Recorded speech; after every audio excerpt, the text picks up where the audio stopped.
This is the tactical briefing room. AI in war is not a robot general. It is a time machine for staff work. The real change is not that software suddenly understands battle better than commanders do. The change is that modern forces create more data than any headquarters can sort at combat speed.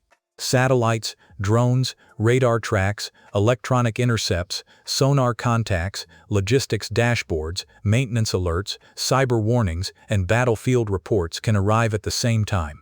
AI matters because it promises to turn that flood into a smaller decision board before the target moves, the window closes, or the commander loses the initiative. That is what people mean when they say AI compresses the kill chain.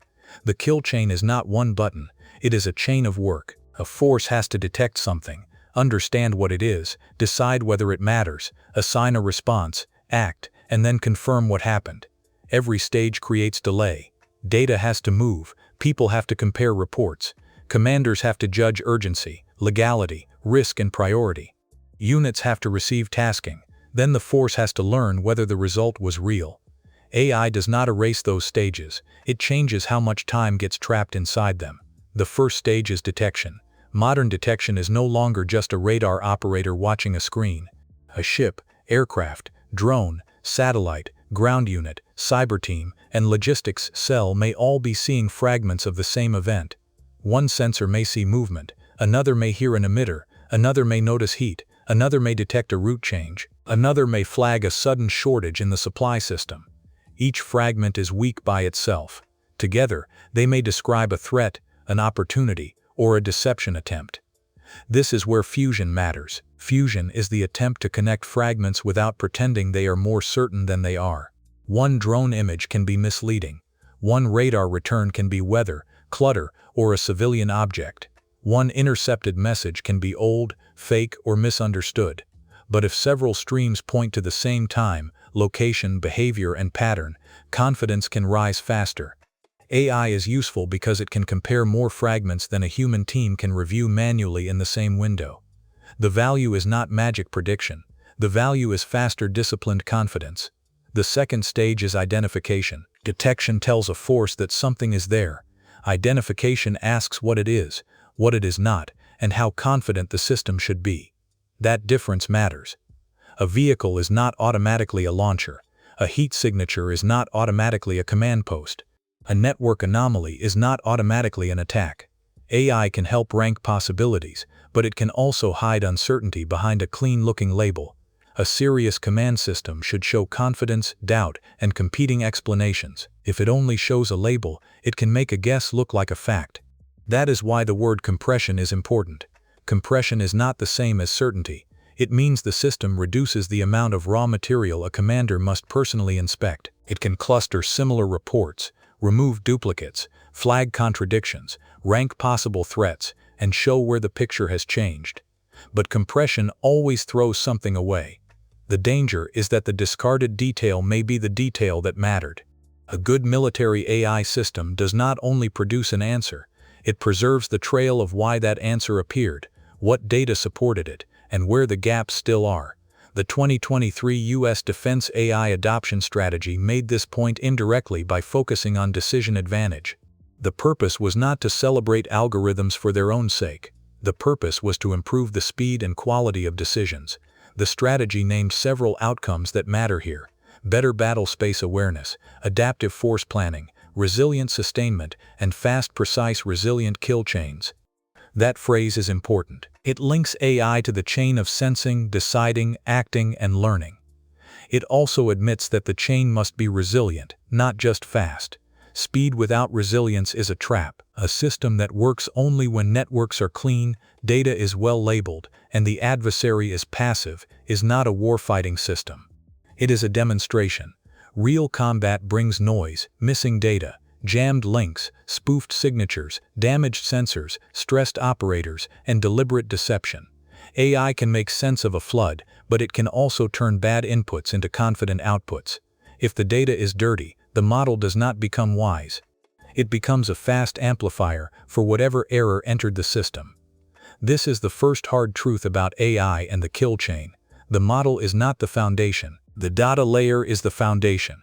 Before a force can use AI to compress decisions, it needs timestamps that agree, sensor feeds that can be correlated, common naming rules, secure transport, clean storage, access controls, and feedback from the field. It needs to know which reports came from which sensors, which reports were delayed, which were downgraded, which were contradicted, and which were later confirmed. That sounds less exciting than a new algorithm, but it is where much of the real advantage lives. Bad data management can defeat a brilliant model before the first decision is made. This is why AI warfare is organizational before it is technological. Buying a model does not automatically change command tempo. The headquarters has to decide who sees the recommendation, who sees the raw data, who can challenge the ranking, who approves action, who records the result, and who updates the system afterward. If those steps remain slow, confused, or politically unclear, AI becomes another screen in the room. If those steps are redesigned carefully, AI can shorten the distance between discovery and action without removing judgment. The third stage is prioritization. Modern battlefields and maritime theaters are full of things that look important. Some are decisive, some are distractions. Some are decoys placed there to pull attention away from the real movement. A human staff can make priority judgments, but it can be buried by volume. AI can sort by pattern, threat, location, timing, behavior, and relation to the commander's objective. It can say that this contact changed course at the wrong time. This emitter appeared near a known route. This supply node is showing stress. Or this air defense radar is behaving differently than it did yesterday. But prioritization is not command. A ranking engine can tell a commander what looks urgent. It cannot tell a society what risk is acceptable. It cannot understand political timing, alliance signaling, civilian harm, escalation ladders, or the difference between a tactical advantage and a strategic mistake. A model can say that one target is more likely to matter than another. A commander still has to ask, important for what, under which rules, with which weapon, and with what consequence if the system is wrong. That is why human judgment remains central. DoD Directive 3000.09 is about autonomy in weapon systems, but the principle is broader than one document. The policy architecture keeps responsibility, testing, legal review, operator understanding, and appropriate human judgment at the center of systems that may use force.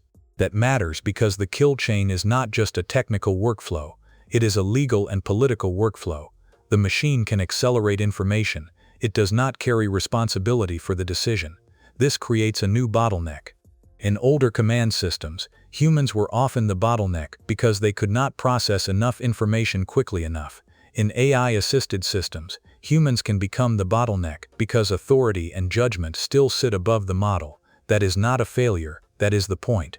The goal is not to remove the human from every delay. The goal is to remove wasteful delay while preserving the friction that prevents unlawful, reckless, or strategically stupid action. There are two kinds of friction. One kind is waste. Reports duplicated across systems, operators retyping coordinates, analysts searching through files that should already be linked, commanders waiting for a summary because no tool has combined the evidence. This kind of friction is a target for automation. The other kind is safety. A legal review, a check on civilian presence, a second look at an ambiguous signature, a commander asking whether a strike that looks useful now may widen the conflict later. This kind of friction is not backward, it is part of command discipline. Good AI architecture knows the difference. It automates the clerical burden, the duplicate sorting, the pattern matching, and the anomaly flagging. It does not silently convert a recommendation into an order. It helps the operator see more, faster. It should also help the operator see why the system may be wrong. The strongest systems will not be the ones that sound most confident. They will be the ones that show confidence in a way trained people can question. This is where explainability becomes operational. In a civilian setting, an unexplained model can be frustrating. In a combat setting, it can be dangerous. If an operator only sees a red marker on a map, the system may encourage obedience instead of judgment. If the operator can see the underlying factors, the age of the data, the confidence level, the contradictions, and the possible deception indicators, the recommendation becomes a tool rather than a command. The point is not to make every model perfectly transparent. The point is to make the decision trace useful enough under pressure. Pressure is the natural environment of the kill chain. The entire chain exists because time matters. A mobile launcher can move, a drone swarm can disperse, a ship can leave the coverage area, a cyber intrusion can move from access to effect, a logistics convoy can split, a radar can shut down after one emission. The commander is not deciding in a classroom, the commander is deciding while the evidence ages. AI compresses the chain by reducing the time between the first sign and the next useful question. That next question is often not, should we strike? It may be, where should we look next? Which sensor should be retasked? Which unit needs warning? Which route needs protection? Which contact should be ignored for now? Which report contradicts the rest? Which maintenance failure will matter tomorrow? Which munition should be conserved? A mature AI-enabled force will use models across the entire chain, not only at the final moment of force. The less dramatic uses may be the most important ones. Sustainment is a good example. Wars are not only won by finding targets. They are won by keeping forces moving, fueled, repaired, armed, and connected. AI can compress sustainment decisions by predicting which parts will fail, which stocks are running low, which routes are vulnerable, and which units will run out of capacity first. That may sound far from the kill chain, but it is not. A force that cannot sustain sensors, shooters, ships, aircraft, networks, and batteries cannot complete the chain. Decision speed means little if the launcher is empty, the aircraft is grounded, or the network is down. The kill chain is connected to the repair chain. It is connected to the fuel chain. It is connected to the software update chain. It is connected to the communications chain. AI compresses war only when these chains talk to each other. If intelligence sees a threat but logistics cannot support the response, the chain breaks. If a model ranks a target but communications cannot move the tasking, the chain breaks. If battle damage assessment is slow, the chain loops blindly. If the field cannot send feedback to improve the next recommendation, the chain keeps learning from yesterday's assumptions. This is the second hard truth. AI is not one capability, it is a loop. Detection feeds identification. Identification feeds prioritization. Prioritization feeds assignment. Assignment feeds action. Action feeds assessment. Assessment feeds the next round of detection. The faster that loop closes, the more a force can act like a system instead of a collection of separated staffs. The danger is that a bad loop also closes faster. A false detection can become a false priority. A false priority can become an unnecessary action. A bad assessment can teach the system the wrong lesson. Battle damage assessment is where this becomes visible. After an action, headquarters needs to know what actually happened. Was the target disabled, moved, hidden, or never there? Did the effect last? Did the adversary adapt? Did the action create a new vulnerability? AI can compare before and after imagery, emitter behavior, movement patterns, logistics traffic, and reporting changes faster than a disconnected staff process. That can conserve scarce weapons and prevent repeated effort against the same objective. It can also expose failure faster, which is painful but valuable. A force that learns quickly can redirect quickly. That is why assessment is not an afterthought. It is part of the next decision. If confirmation is delayed, commanders may waste time or munitions. If confirmation is shallow, they may believe success that did not happen. If confirmation is automated but not checked, they may inherit the model's blind spots. The best systems treat assessment as evidence, not celebration. They ask what changed, what did not change, and what the adversary is likely to do next. The adversary is not passive. Every AI-enabled kill chain invites countermeasures. If a model prioritizes certain patterns, an adversary can imitate them with decoys. If a system trusts a sensor too much, the adversary can attack that sensor, jam it, blind it, or flood it. If communications are centralized, the adversary can make the chain brittle. If the model is retrained from weak feedback, the adversary can try to poison the feedback. The more a force depends on compression, the more the adversary will attack the compressor. This is not a reason to reject AI. It is a reason to treat AI as contested infrastructure. A radar is contested. A satellite is contested. A radio link is contested. A fuel route is contested. An AI model is no different. It must be protected, tested, monitored, and questioned. It must be able to degrade gracefully when inputs are missing. It must show uncertainty when the picture is weak. It must resist the temptation to fill gaps with false confidence. In war, An honest, uncertain answer may be more useful than a clean wrong answer. That is the third hard truth. The greatest danger is not that AI will be obviously stupid. The greatest danger is that it will be plausibly wrong. Obvious errors are easier to catch. Plausible errors fit the pattern the staff expected to see. They confirm a theory. They make the map cleaner. They arrive at the right time with the right language. Under pressure, that kind of error can move through a headquarters quickly. A commander may not be fooled by the machine alone. The commander may be fooled by the way the machine amplifies the staff's existing assumption. This is automation bias. It is not blind worship of software. It is the subtle shift that happens when a recommendation becomes the default and dissent becomes extra work. If the map says one contact is the priority, the operator who disagrees may need to explain why. If the system ranks a track as low risk, the analyst who sees a problem may have to fight the interface. Over time, the organization may begin to treat the machine's order of importance as the real order of importance. The answer is not to ignore the machine. The answer is to design dissent into the workflow. Operators need ways to flag disagreement, downgrade confidence, add context, and force review without being punished for slowing the loop. Commanders need to know when the model and the human disagree. Training has to include failure modes, not only successful demonstrations. Exercises should test what happens when the model is fed bad data, conflicting data, old data, and deceptive data.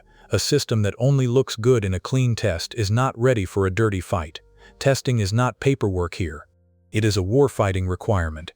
Autonomous and semi-autonomous systems require verification, validation, testing, and operator understanding because failure can produce unintended engagements, wasted munitions, escalation, or loss of trust. The same logic applies to AI support tools, even when they are not directly firing weapons. A recommendation engine can shape what commanders notice. A planning assistant can shape which options are considered. An assessment tool can shape whether the next action happens. Influence is not the same as authority, but influence still matters.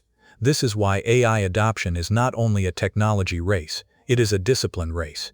The side that wins is not simply the side with the largest model. It is the side that can collect better data, connect it faster, secure it better, test the system harder, train operators more honestly, update software more reliably, and keep command responsibility clear. A smaller model inside a disciplined command system may outperform a more impressive model inside a chaotic one. In war, integration beats novelty.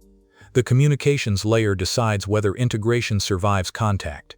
AI systems often look strongest when they sit near abundant bandwidth and stable compute. Combat may not offer either. Links can be jammed. Satellites can be degraded. Units can move outside coverage. Command posts can displace. A force may have to run smaller models near the edge, pass only compressed summaries, or delay some updates until a link returns. That means the architecture must decide what must move instantly, what can wait, and what can be processed locally. This creates a trade-off. Centralized systems can see more data and train richer models. Edge systems can survive when the network is weak and respond faster near the unit. A serious force will need both. It may use central infrastructure for large-scale training, planning, and cross-theater awareness, while using edge tools for local fusion, warning, and triage. The key is not choosing one forever. The key is knowing which function belongs where and what happens when the connection breaks. The cyber layer is part of the same fight. If AI compresses the kill chain, cyber operations can attack that compression. They can target data flows, identity systems, software update paths, sensor links, and operator trust. They may not need to destroy the model. They may only need to make commanders doubt it at the wrong time or trust it at the wrong time. A system that cannot prove the integrity of its inputs becomes vulnerable to manipulation. A system that cannot recover quickly becomes a single point of failure disguised as speed. Electronic warfare also changes the equation. Many military AI tools depend on signals, radar, communications, emitters, navigation, timing, and location. In a jammed or spoofed environment, those signals may lie. A model trained on normal patterns may struggle when the spectrum becomes chaotic. That does not make AI useless. It means AI must be paired with doctrine for uncertainty.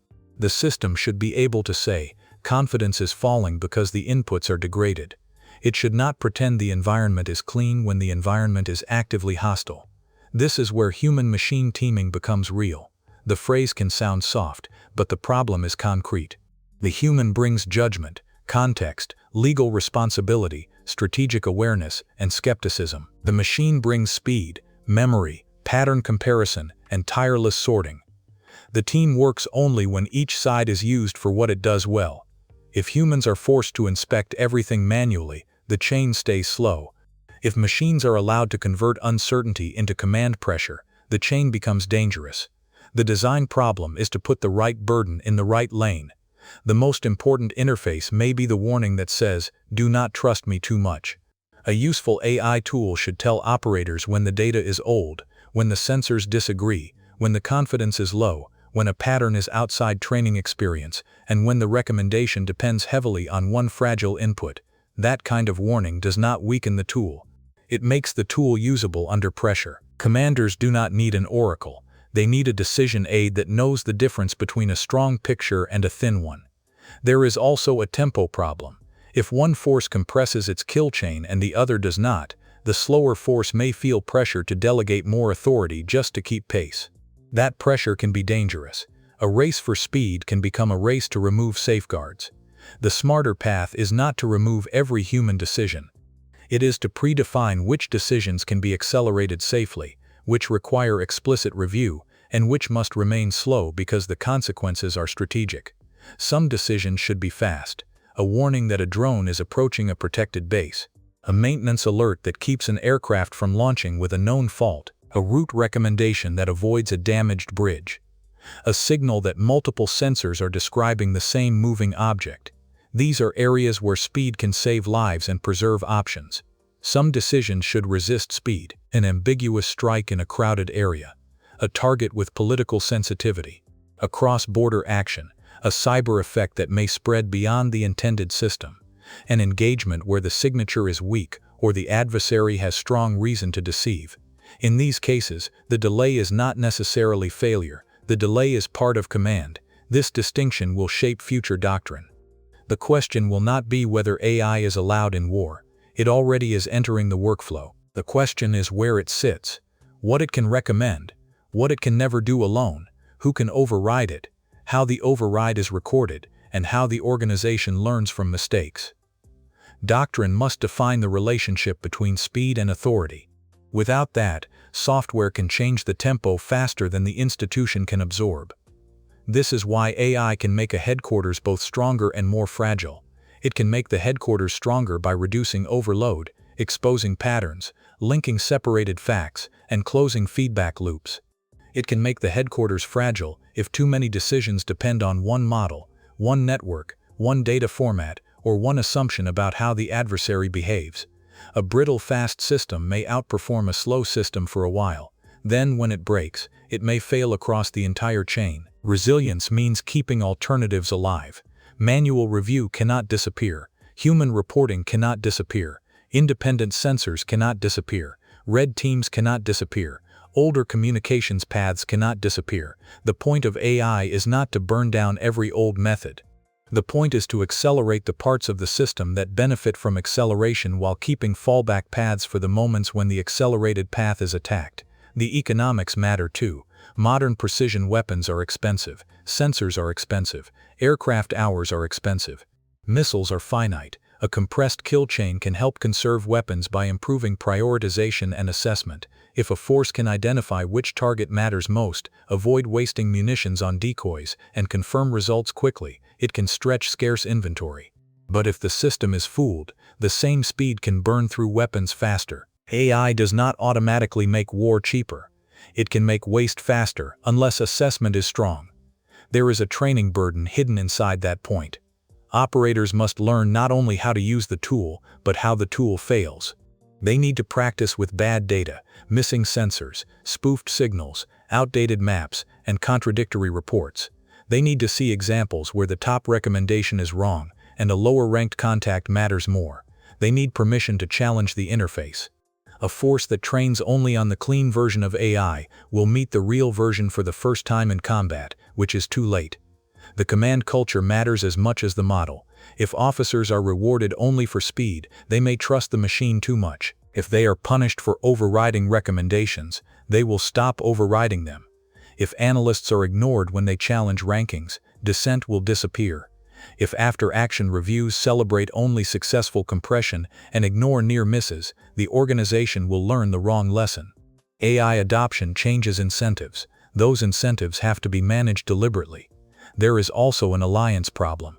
Modern operations often involve coalitions. Coalition partners may not have the same data systems, classification rules, networks, AI tools, or legal authorities. A kill chain that works inside one national system may slow down when it has to coordinate with partners.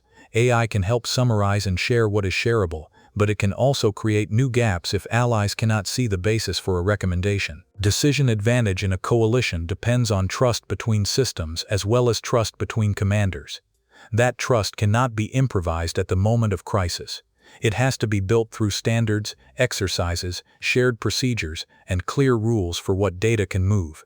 If the system only works inside one silo, the chain may compress locally but stall at the coalition boundary. In a real operation, that boundary can matter as much as the algorithm. A fast national loop and a slow coalition loop can create confusion, duplication, or political risk. The technical problem becomes a diplomatic one. This is why governance is not a back-office issue.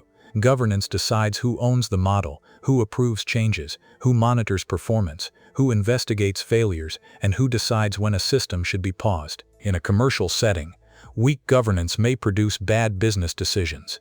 In a military setting, weak governance can produce operational harm. The faster the system moves, the more important it becomes to know who is responsible for each part of the chain. AI also changes intelligence work. Analysts used to spend enormous time finding, sorting, and comparing material. AI can reduce that burden by grouping reports, translating routine items, detecting anomalies, and surfacing patterns. That can free analysts to think more deeply about adversary intent. But it can also flood them with machine-generated priorities. The analyst's job may shift from searching for every clue to judging which machine-surfaced pattern deserves belief. That is a different skill, not a smaller one. Intent remains hard. AI can find patterns in behavior. It can compare movement, communications, emissions, and logistics. It can estimate likely next steps. But intent is still a human problem. A movement may be preparation, signaling, fear, deception, routine rotation, or command confusion. The same visible behavior can have different meanings. Compressing the kill chain does not remove ambiguity. It pushes ambiguity earlier and faster into the commander's hands. That is why language matters. If the system says, "the enemy will do this," it may overstate the case.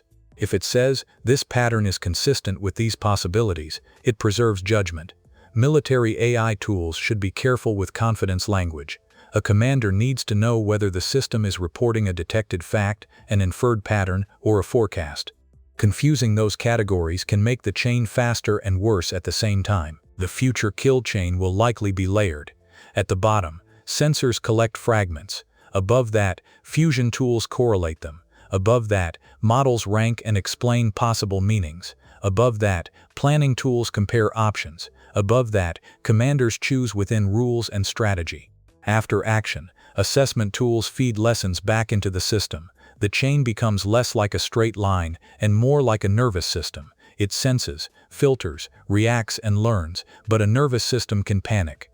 If the chain is designed only for speed, it may react to every stimulus as if it were decisive. That is not command, that is reflex. The stronger architecture will separate warning from action, urgency from certainty, and pattern from proof. It will allow fast alerts while still requiring disciplined decisions. It will help the commander move quickly without making panic look like precision.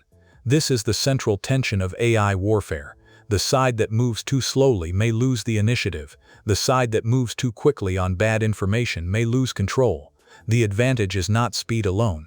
The advantage is calibrated speed. Fast where the evidence is strong and the risk is bounded. Slower where the evidence is thin and the consequences are large. AI compresses the kill chain, but command decides where compression should stop. That is why the most serious military AI story is not a machine replacing a commander. It is a headquarters learning how to think at machine tempo without surrendering human responsibility.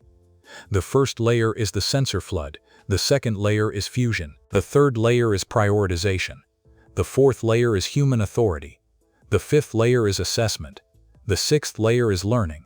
Every layer can improve the chain, every layer can also introduce failure. The force that understands those layers will use AI as an advantage. The force that treats AI as a shortcut will discover that shortcuts can fail at the speed of software. In the end, AI does not replace the kill chain, it exposes the chain. It shows which steps were always slow, which steps were always political, which steps were always clerical, and which steps were always dangerous. It gives commanders a chance to remove dead time from the system. It also forces them to decide which delays were never dead time at all. That is the real future of AI in war. Not a robot general, not a push-button battlefield, not software that makes conflict clean. A faster, more connected, more contested command system where data quality, human judgment, communications, testing, and feedback loops decide whether speed becomes advantage or disaster. The side that wins the AI kill chain race will not be the side that trusts the machine most. It will be the side that knows exactly when not to.